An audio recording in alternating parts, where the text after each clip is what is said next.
ಈ ಒಂದು ದಿವಸ ಪರಮ ಪೂಜ್ಯ ಯತಿಕುಲ ಚಕ್ರವರ್ತಿಗಳಾದ ಪ್ರಾತಸ್ಮರಣೀಯರಾದಂತಹ ಪೇಜಾವರ ಅಧೋಕ್ಷಜ ಮಠದ ಶ್ರೀ ವಿಶ್ವೇಶತೀರ್ಥ ಶ್ರೀಪಾದರ ಭೌಮ ವ್ಯಕ್ತಿತ್ವವನ್ನು ಹಾಗೂ ಗುರುಗಳ ಜೊತೆಗಿನ ಅನೇಕ ವಿಶೇಷ ಒಡನಾಟಗಳನ್ನು ಹಂಚಿಕೊಳ್ಳಲು ಸಂಸ್ಕೃತ ಮಹಾಪಾಠಶಾಲೆಯ ಪ್ರಾಧ್ಯಾಪಕರಾಗಿರ್ತಕ್ಕಂತಹ ವಿದ್ವಾಂಸರಾದ ಉತ್ತಮ ಉಪನ್ಯಾಸಕರಾದಂತಹ ಶ್ರೀಯುತ ರಾಧೇಶ ಆಚಾರ್ಯರು ನಮ್ಮೊಂದಿಗೆ ಆಗಮಿಸಿದ್ದಾರೆ.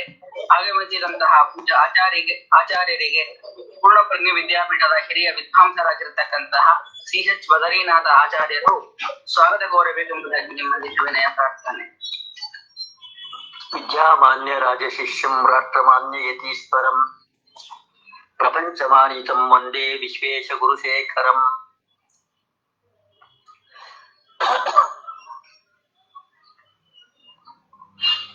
ಶ್ರೀಪಾದಂಗಳವರ ಭವ್ಯ ವ್ಯಕ್ತಿತ್ವವನ್ನ ಚಿತ್ರಣ ಮಾಡಲಿಕ್ಕೆ ಇವತ್ತು ನಮ್ಮ ಮುಂದೆ ಉಪಸ್ಥಿತರಾಗಿರ್ತಕ್ಕಂಥವ್ರು ರಾಧೇಶ ಆಚಾರ್ಯರು. ಶ್ರೀಪಾದಂಗಳವರು ಸರ್ವದಾ ಉದಾತ್ತವಾದ ಚಿಂತನೆಗಳನ್ನ ಮಾಡ್ತಾ ಇದ್ದವರು. ಅವರು ಕೊಟ್ಟಿರ್ತಕ್ಕಂಥ ಸಂದೇಶಗಳು ಪ್ರತಿಯೊಬ್ಬರಿಗೂ ಕೂಡ ದಾರಿದೀಪ. ಅದು ನಮ್ಮ ಬುದ್ಧಿಯನ್ನ ವಿಶೇಷವಾದ ಚಿಂತನೆಯ ಮಾರ್ಗಕ್ಕೆ ನಮ್ಮನ್ನ ಕರ್ಕೊಂಡು ಹೋಗ್ತಕ್ಕಂಥದ್ದು. ಆ ರೀತಿ ಅವರ ಸಂದೇಶಗಳು ಪ್ರತಿಯೊಬ್ಬ ಮಾನವರಿಗೂ ಕೂಡ ಅತ್ಯಂತ ಉಪಯುಕ್ತವಾದ ಸಂದೇಶಗಳನ್ನು ಕೊಟ್ಟವರು. ಇವತ್ತು ನಮ್ಮ ಮುಂದೆ ಉಪಸ್ಥಿತರಾಗಿರ್ತಕ್ಕಂತಹ ರಾಧೇಶಾಚಾರ್ಯ ಶ್ರೀಪಾದಂಗಳವರ ಬಗ್ಗೆ ಅಪಾರವಾದ ಅಭಿಮಾನವನ್ನ, ಗೌರವವನ್ನ ಹೊಂದಿದವರು. ಅವರ ಪರ್ಯಾಯದಲ್ಲೇನೆ ಉಪನಯನ, ಅವರ ಪರ್ಯಾಯದಲ್ಲೇನೆ ವೇದಾಧ್ಯಯನ. ಬ್ರಾಹ್ಮಣನಿಗೆ ತುಂಬಾ ಮುಖ್ಯವಾಗಿ ಬೇಕಾಗಿರ್ತಕ್ಕಂಥದ್ದು ವೇದಾಧ್ಯಯನ.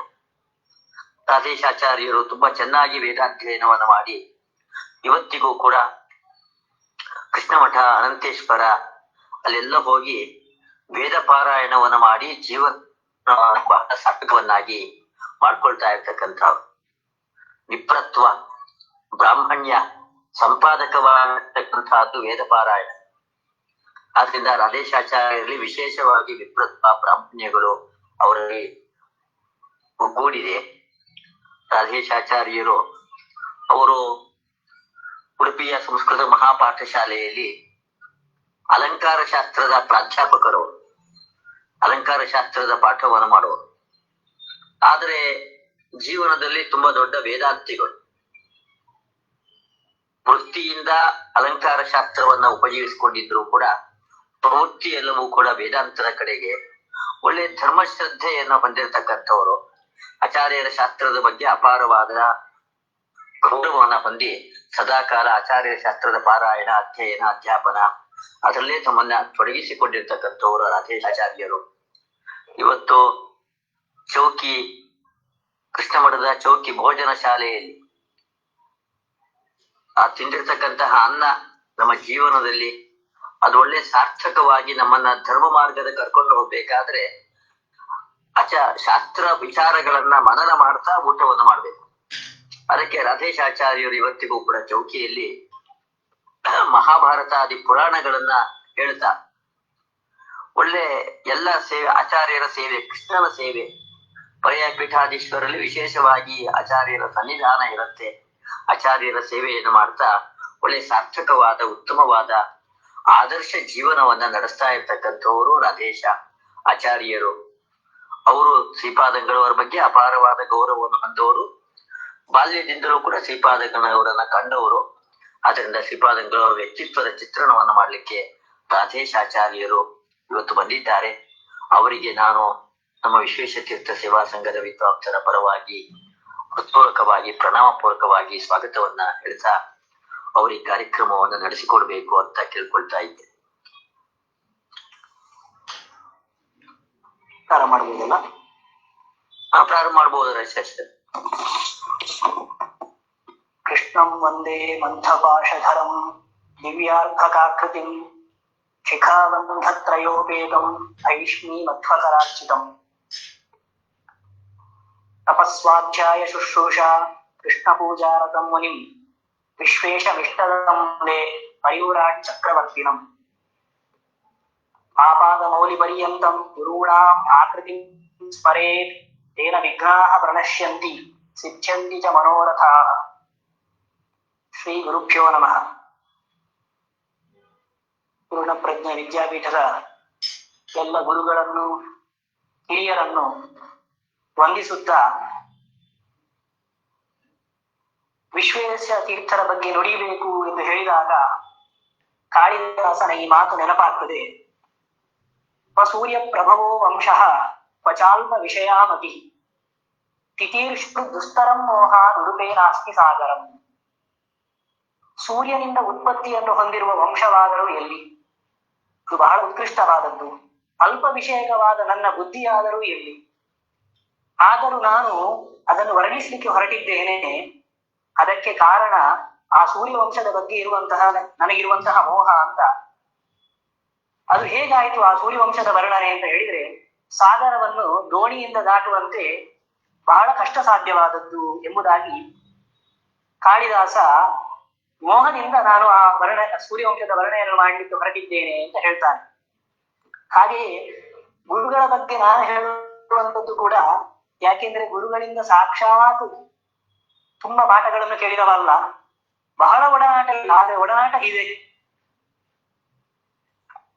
ಆದ್ರಿಂದ ವಿಶ್ವೇಶ ತೀರ್ಥರ ಬಗ್ಗೆ ಹೇಳುವಂಥದ್ದು ಕೂಡ ಒಂದು ಸಾಹಸವೇ ಆಗಿದೆ. ಅದು ಗುರುಗಳೇ ನಮ್ಮಿಂದ ಹೇಳಿಸ್ತಾರೆ ಅಂತ ಭಾವಿಸ್ತಾ,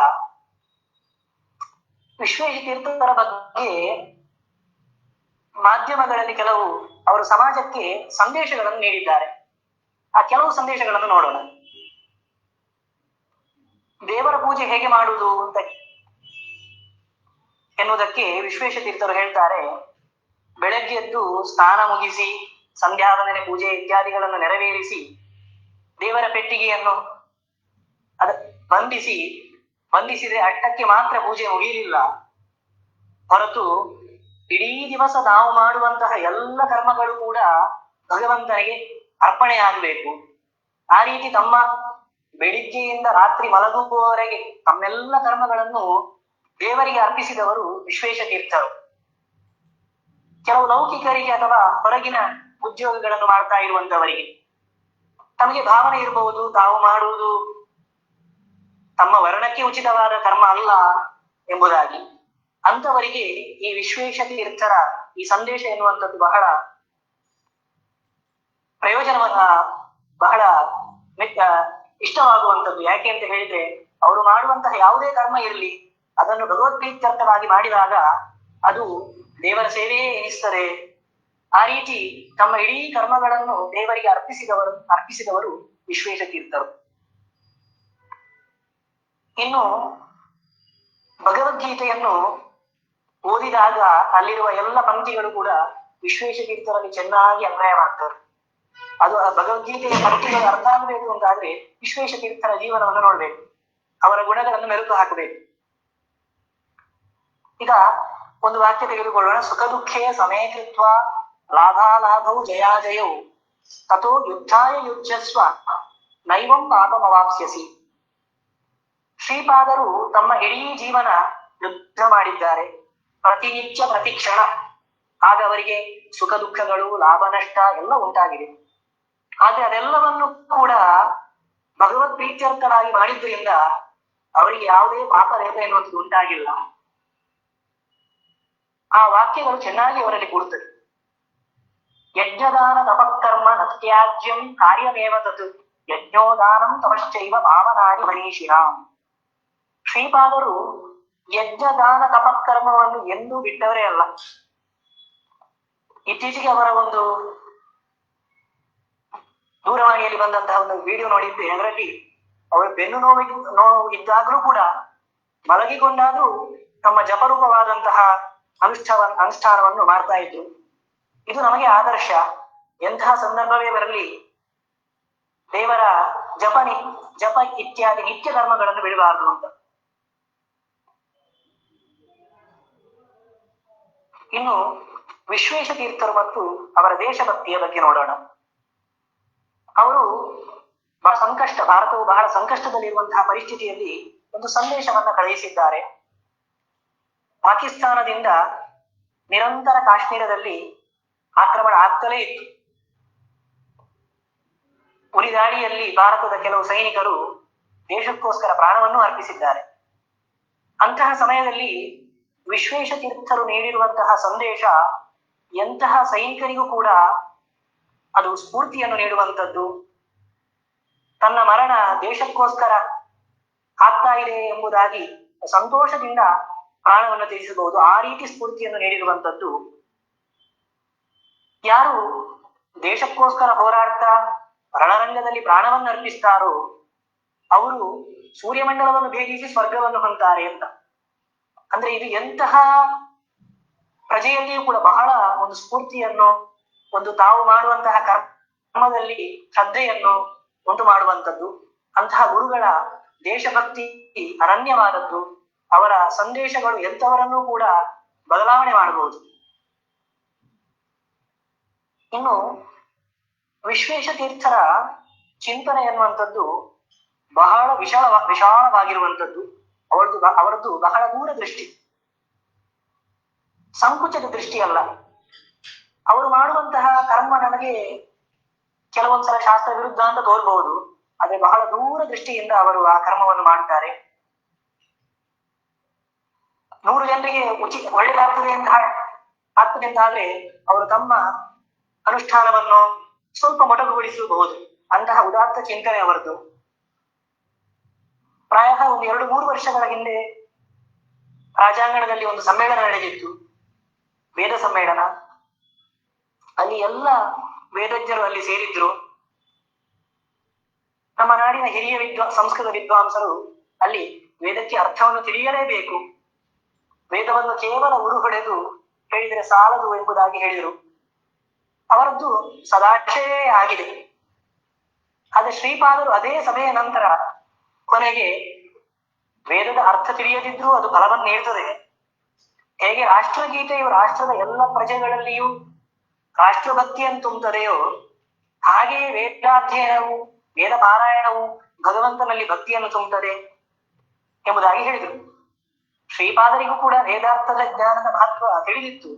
ಆದರೂ ಕೂಡ ಅವರಿಗೆ ಮೊದಲು ಸನಾತನ ಧರ್ಮ, ಆ ಧರ್ಮದ ರಕ್ಷಣೆ ಅದು ಪ್ರಧಾನವಾದುದರಿಂದ ಅವರು ವೇದದ ಅರ್ಥಜ್ಞಾನ ಪಡೆಯಬೇಕಾಗಿಲ್ಲ, ವೇದ ಪಾರಾಯಣವನ್ನು ಭಕ್ತಿಯಿಂದ ಮಾಡಿದರೆ ಸಾಕು ಅಂತ ಹೇಳಿದರು. ಈ ರೀತಿ ಅವರ ಚಿಂತನೆ ಬಹಳ ದೂರ ದೃಷ್ಟಿಯನ್ನು ಹೊಂದಿರುವಂಥದ್ದು.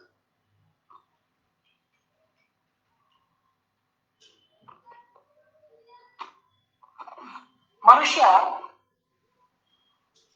ಸುಖ ಪಡುವುದಕ್ಕೋಸ್ಕರ ಸಮಯವನ್ನು ನಿರೀಕ್ಷಿಸ್ತಾ ಇರ್ತಾನೆ. ಯಾವಾಗ ಆ ಸುಖದ ಸಮಯ ಸಿಗಬಹುದು ಅಂತ ಕಾಯ್ತಾ ಇರ್ತಾರೆ. ಅದಕ್ಕೆ ಪೇಜಾವರ ಶ್ರೀಪಾದರು ಒಂದು ಸುಂದರ ಯುಕ್ತಿಯ ಮೂಲಕ ಆ ಸುಖ ಸಮಯಕ್ಕೆ ಕಾಯುವುದು ತಪ್ಪು ಎಂಬುದಾಗಿ ಸಂದೇಶ ನೀಡಿದ್ದಾರೆ. ಹೇಗೆಂದ್ರೆ, ಸಮುದ್ರದಲ್ಲಿ ಸ್ನಾನಕ್ಕೆಂದೇ ಪ್ರತ್ಯೇಕ ಅಲೆಗಳಿರುವುದಿಲ್ಲ. ಅಲೆಗಳು ನಿರಂತರವಾಗಿ ಬರ್ತಾ ಇರ್ತವೆ. ಅಲೆಗಳು ಅಪ್ಪಳಿಸಿದಾಗ ಸ್ನಾನ ಮಾಡಬೇಕು. ಅದೇ ರೀತಿ ಮನುಷ್ಯನಿಗೆ ಸುಖ ಅನುಭವಿಸಬೇಕು ಅಂತ ಪ್ರತ್ಯೇಕ ಸಮಯವಿರುವುದಿಲ್ಲ. ಸುಖ ದುಃಖಗಳು ನಿರಂತರವಾಗಿ ಬರ್ತಾ ಇರ್ತವೆ. ದುಃಖ ಬಂದಾಗಲೂ ಕುಗ್ಗದೆ ಅದರಲ್ಲೂ ಸುಖವನ್ನು ಕಾಣುವಂತಹ ಮನಸ್ಸು ನಮ್ಮದಾಗಬೇಕು. ಎಲ್ಲ ಸಮಯಗಳಲ್ಲೂ ಕೂಡ ಸುಖವನ್ನು ಅನುಭವಿಸುವಂತಹ ಮನಸ್ಸು ನಮ್ಮದಾಗಬೇಕು ಅಂತ.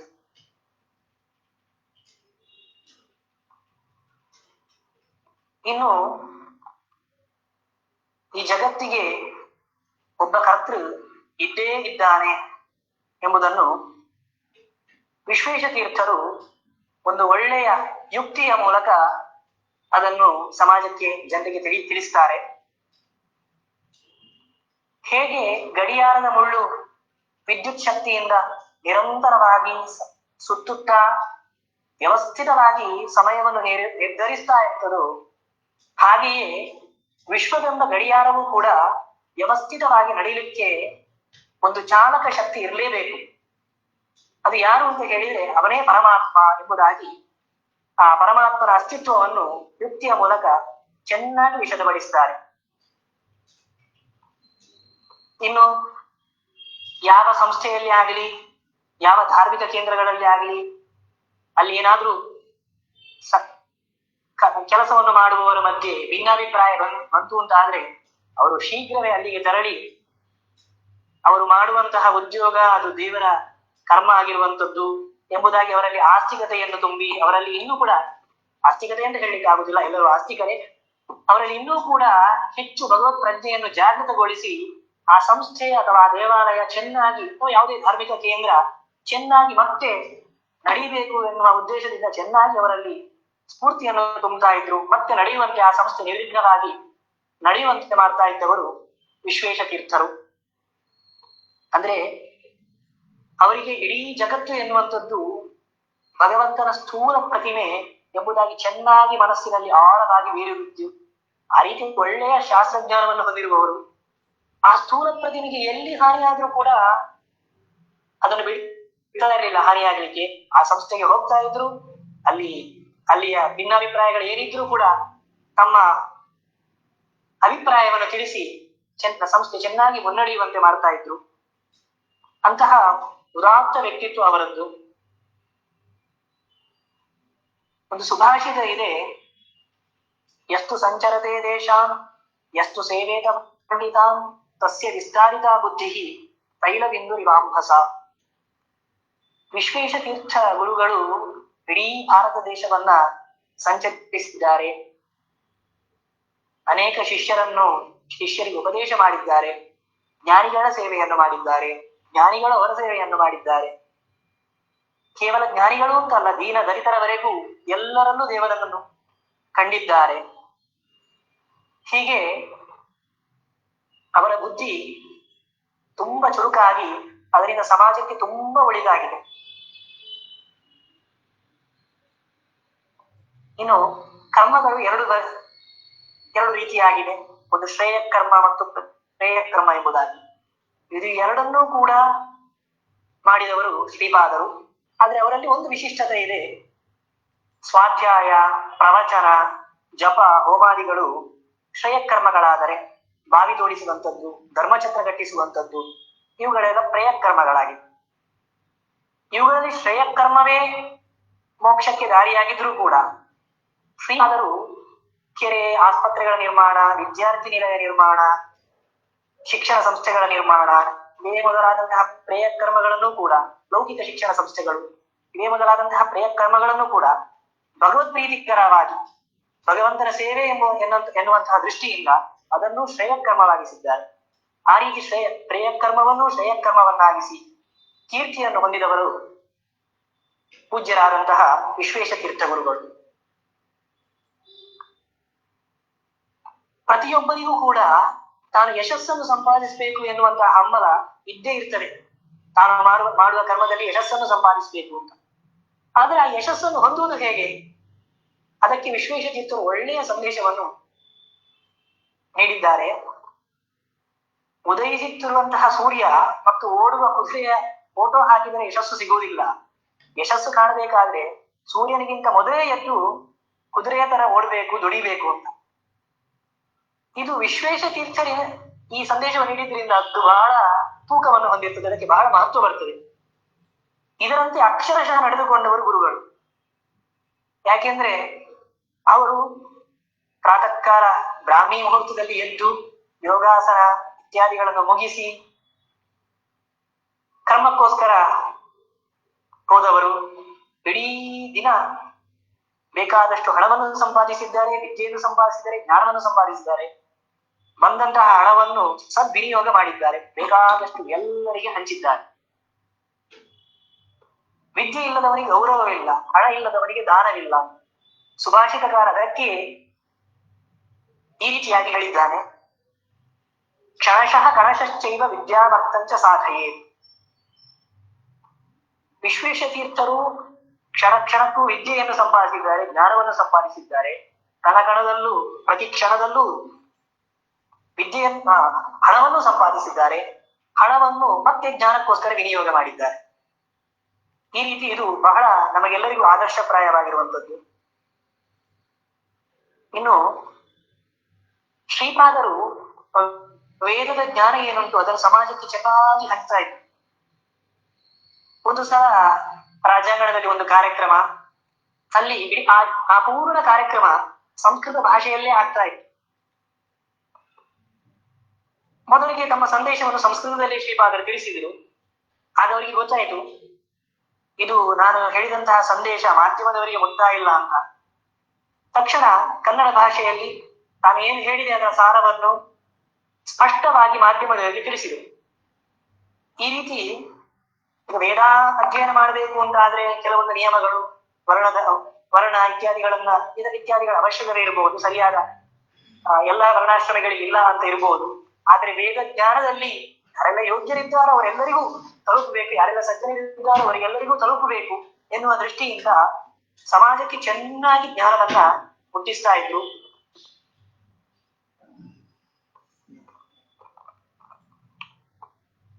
ಅವರು ಶ್ರೀಪಾದರು ಮುದ್ರಾಧಾರಣೆ ಮಾಡುವಂತಹ ಒಂದು ಸಂದರ್ಭ, ಸಣ್ಣ ಮಕ್ಕಳಿಗೂ ಮುದ್ರಾಧಾರಣೆ ಮಾಡುವಂತಹ ಸಂದರ್ಭದಲ್ಲಿ ಅದು ಬಿಸಿ ಆಗ್ತದೆ ಎನ್ನುವ ದೃಷ್ಟಿಯಿಂದ ಮಕ್ಕಳು ಜೋರಾಗಿ ಅಳ್ತಾ ಇದ್ರು ಬಿಸಿ ಆಗುತ್ತಾ ಇದ್ರಿಂದ. ಆಗ ಶ್ರೀಪಾದರು ಒಂದು ಕೈಯಲ್ಲಿ ಮುದ್ರೆ, ಮತ್ತೊಂದು ಕೈಯಲ್ಲಿ ಕಲ್ಲು ಸಕ್ಕರೆಯನ್ನ ಮಗುವಿಗೆ ನೀಡ್ತಾ ಇದ್ರು. ಮಗು ಜೋರಾಗಿ ಅಳುವುದನ್ನು ನಿಲ್ಲಿಸ್ತಾ ಇತ್ತು. ಯಾಕೆಂದ್ರೆ ಮಗುವಿಗೆ ಬಿಸಿ ಮತ್ತು ಸಿಹಿ ಅನುಭವ ಏಕಕಾಲದಲ್ಲಿ ಆಗ್ತಾ ಇದ್ದಿದ್ರಿಂದ ಜೋರಾಗಿ ಅಳ್ತಾ ಇರಲಿಲ್ಲ. ಈ ರೀತಿ ಅವರು ಮಗುವಿಗೆ ಮುದ್ರಾಧಾರಣೆ ಮಾಡುವಂತಹ ಸಂದರ್ಭದಲ್ಲೂ ಅವರು ಅನುಸರಿಸಿದಂತಹ ಒಂದು ಕ್ರಮ ಬಹಳ ಒಂದು ಆದರಣೀಯವಾದದ್ದು. ತಾವು ಏನೇ ವಿಶೇಷ ಕಾರ್ಯಕ್ರಮ ಮಾಡಿದ್ರು ಕೂಡ ಅದಕ್ಕೆ ಶಾಸ್ತ್ರದ ಹಿನ್ನೆಲೆಯನ್ನ ಒದಗಿಸ್ತಾ ಇದ್ರು. ಅವರು ಸ್ತ್ರೀಯರಿಗೆ ಸನ್ಯಾಸವನ್ನು ನೀಡಿದ್ದಾರೆ.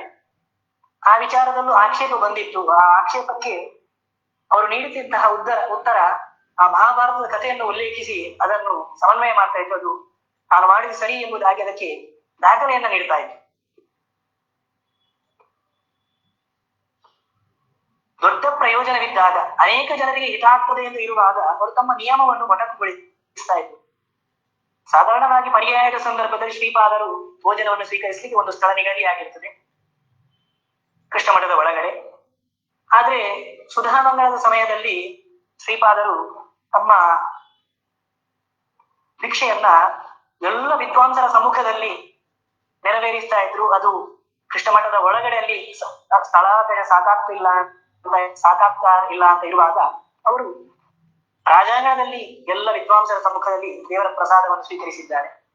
ಪ್ರೀತಿ ಮೇಲ್ನೋಟಕ್ಕೆ ನಿಯಮ ಬಿಟ್ಟು ಅಂತ ಕಂಡ್ರೂ ಕೂಡ ಅದು ಅವರ ಮಟ್ಟಿಗೆ ನಿಯಮ ಮೀರಿದ್ದಲ್ಲ. ಅವರ ಚಿಂತನೆ ಏನು ಅಂದ್ರೆ ಎಲ್ಲ ಜ್ಞಾನಿಗಳ ಸಮ್ಮುಖದಲ್ಲಿ ದೇವರ ಪ್ರಸಾದವನ್ನು ಸ್ವೀಕರಿಸಬೇಕು ಎಂಬುದಾಗಿ. ಅದು ಅವರಿಗೆ ಯೋಗ್ಯವಾದದ್ದೇ, ಅದು ಯುಕ್ತವಾದದ್ದೇ. ಇನ್ನು ಪಂಚಮ ಪರ್ಯಾಯದಲ್ಲಿ ಅದನ್ನು ಚೆನ್ನಾಗಿ ಪಂಚಮ ಪರ್ಯಾಯವನ್ನು ನೆರವೇರಿಸಿದ್ದಾರೆ. 5 ಪರ್ಯಾಯಗಳನ್ನು ಚೆನ್ನಾಗಿ ನಡೆಸಿಕೊಟ್ಟಿದ್ದಾರೆ. ಅಂತಹ ಸಮಯದಲ್ಲಿ ಅವರು ಸಾಂಸ್ಕೃತಿಕ ಕಾರ್ಯಕ್ರಮವನ್ನು ವೀಕ್ಷಿಸ್ತಾ ಇದ್ರು. ಸಂಘಟಕರು ಬಂದು ಹೇಳ್ತಾ ಇದ್ರು, ನೀವು ಬರ್ಬೇಕು, ಕಾರ್ಯಕ್ರಮಕ್ಕೆ ಬರಬೇಕು ಎಂಬುದಾಗಿ. ಸರಿ, ಅಂತವರಿಗೆ ಆ ಸಂಘಟಕರಿಗೆ ಬೇಸರ ಆಗಬಾರದು, ಕಲಾವಿದರಿಗೆ ಬೇಸರ ಆಗಬಾರದು ಎಂಬಂತಹ ದೃಷ್ಟಿಯಿಂದ ರಾಜಾಂಗಣಕ್ಕೆ ಬಂದು ಕಾರ್ಯಕ್ರಮವನ್ನು ವೀಕ್ಷಿಸ್ತಾ ಇದ್ರು. ಕಾರ್ಯಕ್ರಮದಲ್ಲಿ ಏನಾಗ್ತಾ ಇತ್ತು ಎನ್ನುವುದು ಕೂಡ ಅವರಿಗೆ ಗೊತ್ತಿತ್ತು. ಚೆನ್ನಾಗಿ ವೀಕ್ಷಿಸ್ತಾ ಇದ್ರು. ಅದರ ನಡುವೆ ತಮ್ಮ ಜಪವನ್ನು ಮಾಡ್ತಾ ಇದ್ರು. ಹೀಗೆ 2 ಕರ್ಮಗಳನ್ನು ಏಕಕಾಲದಲ್ಲಿ ಮಾಡುವಂಥದ್ದು ಇದೊಂದು ಬಹಳ ನಮಗೆ ಆದರ್ಶಪ್ರಾಯವಾಗಿರುವಂಥದ್ದು. ಯಾಕೆಂದ್ರೆ ಈಗ ಬಿಡುವಿಲ್ಲದ ಸಮಯ, ಅನೇಕ ಒತ್ತಡಗಳು ಈಗಿನ ಕಾಲದಲ್ಲಿ ಇದೆ. ಅಂತಹ ಸಂದರ್ಭದಲ್ಲಿ ನಾವು ಏನು ಮಾಡಬಹುದು? ಈ ರೀತಿಯ ಕೆಲವು ನಿಯಮಗಳನ್ನು ಅಳವಡಿಸಿಕೊಳ್ಬೇಕಾಗ್ತದೆ. ಅದಕ್ಕೆ ನಮಗೆ ಶ್ರೀಪಾದರು ಆದರ್ಶರಾಗಿದ್ದಾರೆ. ಅವರಿಗೆ ಯಕ್ಷಗಾನ ಕಾರ್ಯಕ್ರಮ ನೋಡುವಾಗ ಆ ಪ್ರಸಂಗದ ಜ್ಞಾನ ಸಂಪೂರ್ಣವಾಗಿ ಇತ್ತು. ಅದರ ನಡುವೆ ಅವರು ಜಪವನ್ನು ನಡೆಸ್ತಾ ಇದ್ರು. ಆ ಕಾರ್ಯಕ್ರಮದ ಕಥೆಯನ್ನು ಕೊನೆಗೆ ಸ್ಪಷ್ಟವಾಗಿ ಹೇಳ್ತಾ ಇದ್ರು. ಅಂದ್ರೆ ಅವರ ಚುರುಕು ಬುದ್ಧಿ. ಸಭೆಯಲ್ಲೂ ಕುಳಿತಾಗಲೂ ಹಾಗೆ ಅವರು ಎಲ್ಲರೂ ಹೇಳಿದಂತಹ ಮಾತುಗಳನ್ನು ಚೆನ್ನಾಗಿ ಕೇಳಿಸಿದ್ರು ಇಲ್ವೋ ಎಂಬಂತೆ ಇರ್ತಿದ್ರು. ಆದ್ರೆ ಅವರು ಚೆನ್ನಾಗಿ ಕೇಳಿಸ್ತಾ ಇದ್ರು. ಸ್ಪಷ್ಟವಾಗಿ ಯಾರ್ಯಾರು ಯಾವ್ಯಾವ ಅಭಿಪ್ರಾಯಗಳನ್ನು ಸಭೆಯಲ್ಲಿ ಮಂಡಿಸಿದ್ದಾರೆ ಅವುಗಳನ್ನು ಹೇಳ್ತಾ ಇದ್ರು. ಇನ್ನೊಂದು ವಿಶಿಷ್ಟ ಏನು ಅಂದ್ರೆ ಗುರುಗಳಿಗೆ ಸಂವಿಧಾನದ ರೀತಿ ಇವುಗಳ ಬಗ್ಗೆಯೂ ಜ್ಞಾನ ಇದೆ. ಶಾಸ್ತ್ರದಲ್ಲಿ ಉದ್ದಾಮ ಪಂಡಿತರಾಗಿದ್ರೂ ಕೂಡ ಆ ಶಾಸ್ತ್ರದ ಆ ರಾಜನೀತಿಯ ಬಗ್ಗೆ ಇರಲಿ, ಅವುಗಳನ್ನು ಸಂವಿಧಾನದಲ್ಲಿ ಹೇಗೆ ಅಳವಡಿಸುವುದು, ಪ್ರಜಾಪ್ರಭುತ್ವ ಇತ್ಯಾದಿಗಳ ಬಗ್ಗೆ ಜ್ಞಾನ ಇದ್ದುದರಿಂದ ಅವರು ಅದನ್ನು ಚೆನ್ನಾಗಿ ಯೋಚಿಸ್ತಾ ಇದ್ರು. ಆ ರೀತಿಯಲ್ಲಿ ಏನಾದ್ರೂ ಭಿನ್ನಾಭಿಪ್ರಾಯಗಳು ಬಂದ್ರೆ ರಾಜಕೀಯ ವ್ಯಕ್ತಿಗಳಿಗೆ ಅದನ್ನು ಸ್ಪಷ್ಟಪಡಿಸಿ ಒಳ್ಳೆ ಸಲಹೆ ಸೂಚನೆಗಳನ್ನ ರಾಜಕೀಯ ಮುಖಂಡರಿಗೆ ನೀಡ್ತಾ ಇದ್ರು. ಇನ್ನು ಅವರಿಗೊಂದು ಆಕ್ಷೇಪ ಬಂದಿತ್ತು, ಅಲ್ಲ ಸನ್ಯಾಸಿಗಳಿಗೆ ರಾಜಕೀಯ ಬೇಕಾ ಅಂತ. ಅದಕ್ಕೆ ಅವರು ನೀಡಿದ ಉತ್ತರ ಬಹಳ ಚೆನ್ನಾಗಿತ್ತು. ಸನ್ಯಾಸಿಗಳಿಗೆ ರಾಜಕೀಯ ಬೇಕು. ಅದು ಹೇಗೆ ಅಂದ್ರೆ, ರಾಜಕೀಯ ಅನ್ನುವಂಥದ್ದು ಅದು ಗೇರು ಹಣ್ಣಿನ ಹಾಗೆ. ಸನ್ಯಾಸ ಮತ್ತು ರಾಜಕೀಯ ಎನ್ನುವಂಥದ್ದು ಗೇರು ಹಣ್ಣಿನ ಹಾಗೆ. ನಾವು ಅದರಲ್ಲಿರುವ ಸನ್ಯಾಸಿಗಳು ಗೇರು ಬೀಜ. ಅದು ರಾಜಕೀಯದಿಂದ ಹೊರಗಿರುವಂಥದ್ದು. ಅಂದ್ರೆ ರಾಜಕೀಯದ ಹೊರಗೆದ್ದುಕೊಂಡೇ ರಾಜಕೀಯಕ್ಕೆ ನಾವು ರಾಜಕೀಯಕ್ಕೆ ಬೇಕಾದಂತಹ ರಾಜಕೀಯ ವ್ಯಕ್ತಿಗಳಿಗೆ ಬೇಕಾದಂತಹ ಸಲಹೆ ಸೂಚನೆಗಳನ್ನು ನೀಡುತ್ತೇವೆ ಎಂಬುದಾಗಿ ದೇಶದ ಹಿತಾಸಕ್ತಿಗೆ ಅವರು ತಮ್ಮ ಸಂದೇಶಗಳನ್ನ, ತಮ್ಮ ಉಪದೇಶಗಳನ್ನ ರಾಜಕೀಯ ವ್ಯಕ್ತಿಗಳಿಗೆ ನೀಡಿ ಸಮಾಜಕ್ಕೆ ಒಳ್ಳೆ ಮಾರ್ಗದರ್ಶನವನ್ನ ಮಾಡ್ತಾ ಇದ್ರು.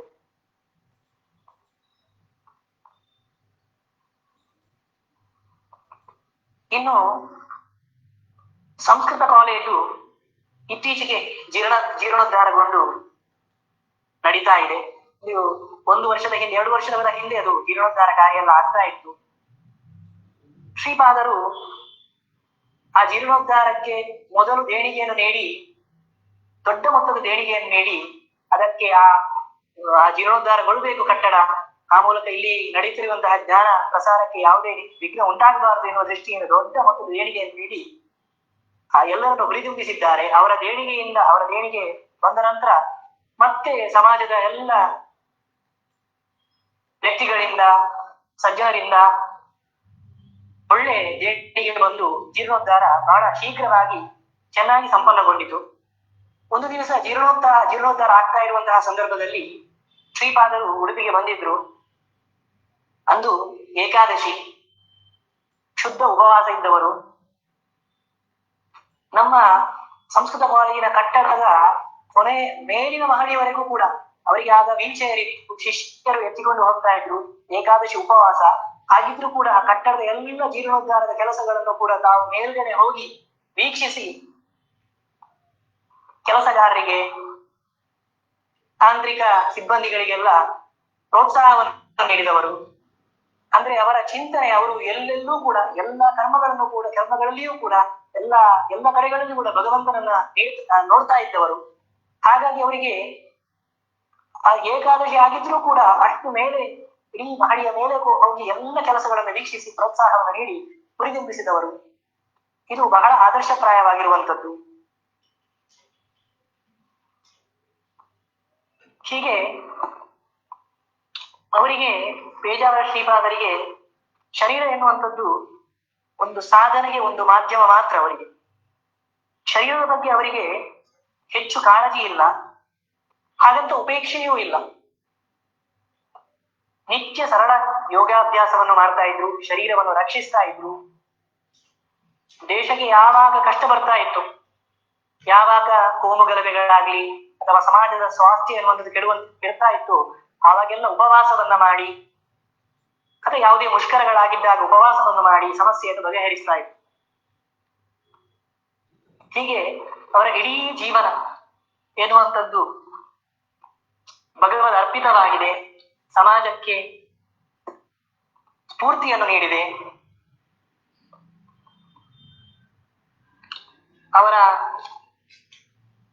ಪೇಜಾವರ ಶ್ರೀಗಳು ಅವರಿಗೆ ಸಣ್ಣ ವಯಸ್ಸಿನಲ್ಲಿಯೇ ಸನ್ಯಾಸದಲ್ಲಿ ಎನ್ನುವಂಥದ್ದು ಸಿಕ್ಕಿದೆ. ಅವರ ವಿದ್ಯಾಮಾನ್ಯರಿಂದ ಅವರು ಪಡೆದುಕೊಂಡಂತಹ ಜ್ಞಾನ, ಹರಿಭಕ್ತಿ, ಶಿಷ್ಯ ಪ್ರೀತಿ, ಪೂರ್ಣಪ್ರಜ್ಞ ವಿದ್ಯಾಪೀಠದ ಮೂಲಕ ಸಮಾಜಕ್ಕೆ ನೀಡಿದಂತಹ ಅವರ ಮೂಲಕ ನೀಡಿದಂತಹ ವಿದ್ವಾಂಸರು, ಜ್ಞಾನ, ಅವರು ಕಟ್ಟಿಸಿದಂತಹ ಅನೇಕ ಲೌಕಿಕ ಶಿಕ್ಷಣ ಸಂಸ್ಥೆಗಳು, ಎಲ್ಲ ಪ್ರಾಣಿಗಳಲ್ಲೂ ದಯೆ, ಯಾರಿಗೂ ವಿರೋಧ ಆಗದಂತೆ ಎಲ್ಲರನ್ನೂ ಒಟ್ಟುಗೂಡಿಸಿಕೊಂಡು ಹೋಗ್ತಾ ಇದ್ದಂತಹ ಅವರ ಒಂದು ಗುಣ ನಮ್ಮಲ್ಲಿ ಸನಾತನ ಧರ್ಮದಲ್ಲಿ ಅನೇಕ ಮತಗಳಿವೆ, ಅನೇಕ ಅಭಿಪ್ರಾಯ ಭೇದಗಳಿವೆ. ಆದ್ರೆ ಏನೇ ಅಭಿಪ್ರಾಯ ಭೇದಗಳಿದ್ರೂ ಕೂಡ, ಅದು ವೈಯಕ್ತಿಕವಾಗಿ ಅಭಿಪ್ರಾಯ ಭೇದ ಇದ್ರೂ ಕೂಡ ಸಮಷ್ಟಿಯಾಗಿ ಹಿಂದೂ ಧರ್ಮ ಎನ್ನುವಂತಹ ಎಂಬುದನ್ನು ಒಂದು ಅಂತ ಇಟ್ಟುಕೊಂಡ್ರೆ ಎಲ್ಲರನ್ನೂ ಕೂಡ, ಎಲ್ಲ ಪಂಥದವರು, ಎಲ್ಲ ಮತದವರನ್ನು ಕೂಡ ಒಟ್ಟುಗೂಡಿಸಿ ಎಲ್ಲರನ್ನೂ ಪ್ರೀತಿಯನ್ನು ಹೊಂದ್ತಾ ಇದ್ರು. ಆ ಮೂಲಕ ಹಿಂದೂ ಧರ್ಮದ ರಕ್ಷಣೆಯನ್ನು ಮಾಡ್ತಾ ಇದ್ರು. ಕೆರೆ ಕಟ್ಟಿಸುವಿಕೆ ಆಗಲಿ, ಅವರು ಕಟ್ಟಿಸಿದಂತ ಅನೇಕ ಲೌಕಿಕ ಶಿಕ್ಷಣ ಸಂಸ್ಥೆಗಳು, ಆಸ್ಪತ್ರೆ, ವಸತಿ ಗೃಹ, ಬಡವರಿಗೆ ನಿವಾಸ, ಆಶ್ರಯ, ಅನಾಥಾಶ್ರಮ, ವಿದ್ಯಾರ್ಥಿ ನಿಲಯಗಳು, ಧರ್ಮಛತ್ರಗಳು, ಮಠಗಳು, ಕ್ಷೇತ್ರ ಸಂದರ್ಶನ ಮಾಡಲಿಕ್ಕೆ ಅನೇಕ ಸಂಸ್ಥೆಗಳನ್ನು ಕಟ್ಟಿಸಿದ್ದಾರೆ. ಅಲ್ಲಿ ನಮ್ಮ ಮಠವನ್ನು, ಶಾಖಾ ಮಠವನ್ನು ಸ್ಥಾಪಿಸಿದ್ದಾರೆ. ಆದ್ರಿಂದ ಅದು ಆಸ್ತಿಕರಿಗೆ ಬಹಳ ಉಪಯೋಗವಾಗುವಂಥದ್ದು. 5 ಬಾರಿ ಕೃಷ್ಣ ಪೂಜಾ ಪರ್ಯಾಯ, ಅನೇಕ ಧರ್ಮ ಸಮ್ಮೇಳನದಲ್ಲಿ ನೀಡಿರುವಂತಹ ಉಪನ್ಯಾಸಗಳು, ನಿತ್ಯ ಪಾಠ ಪ್ರವಚನ, ಹೀಗೆ ಎಲ್ಲ ಕರ್ಮಗಳನ್ನು ಕೂಡ ದೇವರಿಗೆ ಅರ್ಪಿಸಿ ಎಲ್ಲ ಆಸ್ತಿಕರಿಗೆ ಪ್ರಾತಸ್ಮರಣೀಯರಾಗಿದ್ದಾರೆ. ವೈಯಕ್ತಿಕವಾಗಿ ನನಗೂ ಕೂಡ ತುಂಬಾ ಪ್ರೋತ್ಸಾಹವನ್ನು, ಸಂಸ್ಕೃತ ಕಾಲೇಜಿನ ಕಲಿತಾ ಇರುವಾಗ ತುಂಬಾ ಪ್ರೋತ್ಸಾಹವನ್ನು ನೀಡಿ ಹುರಿದುಂಬಿಸಿದ್ದಾರೆ. ನಮ್ಮ ಗ್ರಾಮ ಕಳುವಾರು ಅಂತ, ಅಲ್ಲಿ ವೆಂಕಿನಾಥೇಶ್ವರ ದೇವಸ್ಥಾನ ಅಂತ ಇದೆ. ಅದು ವಿಶೇಷ ಆರ್ಥಿಕ ವಲಯಕ್ಕೆ ಅದರ ದೇವಸ್ಥಾನವೇ ಹೋಗುವಂತಹ, ಅಲ್ಲಿಂದ ಬೇರೆ ಕಡೆಗೆ ಸ್ಥಳಾಂತರಗೊಳ್ಳುವಂತಹ ಪ್ರಸಂಗ ಇತ್ತು. ಅಂತಹ ಕಡೆಗಳನ್ನು ಕೂಡ ಶ್ರೀಪಾದರು ಭಾಗವಹಿಸಿ ಆ ದೇವಸ್ಥಾನವನ್ನು ಇದ್ದ ಸ್ಥಳದಲ್ಲೇ ಉಳಿಸಿದ್ದಾರೆ. ಅದರಲ್ಲೂ ಕೂಡ ಅವರ ಪಾತ್ರ ಹಿರಿದಾಗಿರುವಂಥದ್ದು. ಹೀಗೆ ಎಲ್ಲ ಕರ್ಮಗಳನ್ನು ಕೂಡ ದೇವರಿಗೆ ಅರ್ಪಿಸಿ ಎಲ್ಲ ಆಸ್ತಿಕರಿಗೆ ಶ್ರೀಪಾದರು ಪ್ರಾತಸ್ಮರಣೀಯರಾಗಿದ್ದಾರೆ. ಅವರಿಗೆ ನಾವು ಏನು ಅರ್ಪಿಸಬಹುದು ಅಂತ ಹೇಳಿದ್ರೆ, ಭೂಯಿಷ್ಠಾಂತೆ ನಮ ಮುಕ್ತಿಂ ವಿಧೇಮ ಎಂಬುದನ್ನು ಮಾತ್ರ ಅರ್ಪಿಸಬಹುದು. ಸನ್ಯಾಸ ಸೂಕ್ತದಲ್ಲಿ ತ್ಯಾಗೇನೈಕೆ ಅಮೃತತ್ವ ಮಾನಶು ಎಂಬುದಂತಹ ಮಾತು ಇದೆ. ಅದು ವಿಶ್ವೇಶ ತೀರ್ಥರಲ್ಲಿ ಚೆನ್ನಾಗಿ ಹೊಂದುವಂಥದ್ದು. ಒಬ್ಬನ ತ್ಯಾಗದಿಂದ ಲೋಕದಲ್ಲಿ ಮತ್ತೊಬ್ಬನಿಗೆ ಸುಖ ಎನ್ನುವಂಥದ್ದು ಇರುವಂಥದ್ದು. ಆ ಗುರುಗಳು ಮಾಡಿದಂತಹ ವಿಶ್ವೇಶ ತೀರ್ಥ ಗುರುಗಳು ಮಾಡಿದಂತಹ ತ್ಯಾಗದಿಂದ ನಾವೆಲ್ಲ ಇಂದು ಸಜ್ಜನರು ನಾವೆಲ್ಲರೂ ಕೂಡ ಸುಖವಾಗಿದ್ದೇವೆ. ಆದ್ದರಿಂದ ಅವರು ನಿತ್ಯ ನಾವು ಸ್ಮರಿಸಬೇಕಾಗಿರುವಂಥದ್ದು. ಅವರಿಗೆ ಆ ಉಪನಿಷತ್ತಿನ ಮಾತಿನಂತೆ ಭೂಯಿಷ್ಠಾಂತೆ ನಮ್ಮ ಮುಕ್ತಿಂ ವಿಧೇಮ ಎಂಬುದನ್ನು ಅರ್ಪಿಸುತ್ತಾ, ಏನು ಗುರುಗಳ ಬಗ್ಗೆ ಮಾತನಾಡಿರುವಂತಹ 2 ಮಾತುಗಳನ್ನು ಗುರುಗಳ ಅಂತರ್ಯಾಮಿಯಾದಂತಹ ಶ್ರೀಕೃಷ್ಣನಲ್ಲಿ ಅರ್ಪಿಸ್ತೇನೆ. ಯತ್ಕರೋಷಿ ಯದಶ್ನಾಸಿ ಯಜ್ಜುಹೋಸಿ ದದಾಸಿ ಯತ್ ಯತ್ತಪಸ್ಯಸಿ ಕೌಂತೆಯ ತತ್ಕುರುಷ್ವ ಮದರ್ಪಣಂ. ಶ್ರೀಕೃಷ್ಣಾರ್ಪಣಮಸ್ತು.